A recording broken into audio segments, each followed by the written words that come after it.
يعتبر إقليم زاغورا من المناطق التي تشتهر بإنتاج التمور، حيث تحتل زراعة النخيل بالمنطقة حوالي 26 ألف هكتار. وبفضل تساقطات المطرية الأخيرة التي عرفها الإقليم تسود أجواء من التفاؤل في أوساط الفلاحين لدعم زراعة التمور بعد عدة سنوات من الجفاف.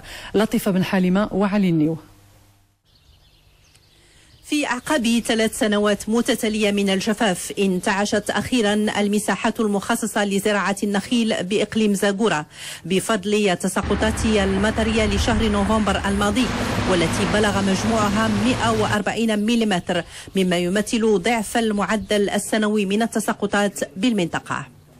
النخيل الحمد لله خضار وزيان، وهاد المياه إن شاء الله غادي تكون سبب في الإنتاج الوافر للسنة المقبلة، لان النخل دابا راه كيتهيأ باش يعطي يعني الازهار ديالو اللي كتظهر في مارس ابريل. هاد التساقطات هذه يمكننا نتوقعوا بان الانتاجيه غتكون مرتفعه بالنسبه للموسم الزراعي ديال 2014 2015، خصوصا ان الفلاحين استفدوا من السقي بواسطه شبكه الري العصريه والتقليديه بمناسبه هاد الامطار هذه.